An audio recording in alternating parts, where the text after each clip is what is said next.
रोम रोम भाइयों, सिस्टम पार देंगे। સવારમાં મેં આજે ચા નાસ્તો તૈયાર કર્યો. નાસ્તા મેં આજે પૌવા બનાવ્યા હતા. તો ક્રિશિવ ફોન જોતો હતો એટલે પરીએ પણ જીદ કરી મારે પણ ફોન જોવો છે.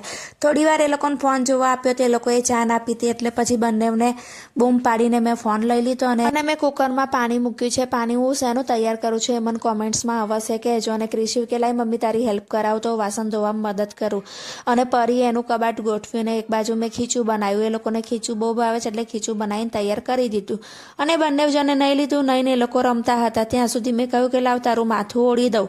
અને આજે એની બેનપણી આવી છે તો એની બેનપણી સાથે આજે આખો દિવસ રમ્યા કરશે. બેનપણી કહો કે બેન કહો એ એના મામાની છોકરી આવી છે એટલે કે સાચી આવી છે. આજે હીરુ નથી આવી અને જોયું પણ નહીં આવે પણ એની જગ્યાએ આજે સાચી આવી છે. તો સાચીએ પણ રજા પાડી અને પરીએ ક્રિશિવે પણ રજા પાડી. તો એ લોકોને તો બહુ મજા પડી. તો એ લોકોને મેં કહ્યું કે હવે તમે લોકો તૈયાર થઈ ગયા છો, તમે બહાર દાદરે જઈને રમો. ત્યાં સુધી થોડી ઘરની સાફ સફાઈ કરી દઉં. તો સાફ સફાઈ કરતી હતી ત્યાં વચ્ચે વચ્ચે ક્રિશિવ આવી જતો હતો કહેતો હતો કે હું અમે ટીચર રમીએ છીએ તો મારે નોટ ને ચોપડીને પેન જોઈએ છે. તો કે મમ્મી તું મને પેન પણ આપતો. મેં એક પેન આપી તો બહારથી પાછી બૂમ પાડી કે અમને પણ પેન આપો, અમારે પણ ટીચર બનવું છે.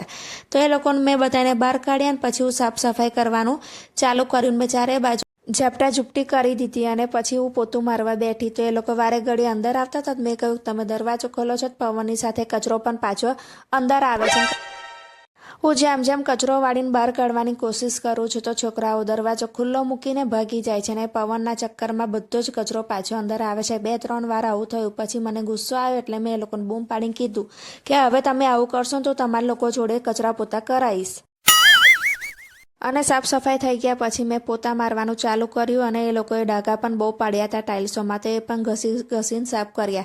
અને હું બહાર જઈને જોતી હતી કે આ લોકો કેમ શાંત પડી ગયા છે. તે એ લોકો ચોપડી લઈને વાંચવા બેઠા હતા અને ટીચર રમતા હતા. મેં કહ્યું કે બસ તમે આવું જ રમો. અને એ લોકો ઘરમાં આવ્યા એટલે પછી પરીએ બાસ્કેટમાં ટેડી બિયરને સુવાડી દીધો અને એ લોકોને મેં ખીચું બનાવ્યું હતું એ જમવા આપી દીધું. ને શાકવાળાનો ટેમ્પાનો અવાજ સંભળાયો એટલે અમે બધા નીચે ચાલ્યા ગયા. તો મેં આજે તુવેર લીધી, લીંબુ લીધા, પછી રીંગણ પણ લીધા હતા અને ભાજી લીધી હતી. તો ત્યાં બેઠી અને પછી બીજી છોકરીઓ આવી તો હું નીચે બેસી ગઈ એટલે બધાએ મને તુવેર ફોલાવવા મદદ કરી. તુવેર ફોલાવી એટલે અમે લોકો ઉપર આવ્યા ત્યાં સુધી 4 વાગી ગયા હતા. તો એ લોકોને મેં ચા નાસ્તો બનાવીને આપી દીધો. ચા નાસ્તો બનાવ્યો ત્યાં સુધી પરી માચીસના બોક્સ રમતી હતી અને પછી પાછા ભેગા કરીને મૂક્યા ને પરી અને ક્રિશિવ બંને જણ નીચે રમવા ચાલ્યા ગયા. ત્યાં હીરુ આવી અને જયુ પણ આવી ગયો હતો. તો એ લોકોએ પથ્થર લાવીને પથ્થર પર પાંદડા પીસતા હતા. મેં કહ્યું કે શું કરો છો? તો કે પાણીપુરીનું પાણીની પેસ્ટ બનાવીએ છે.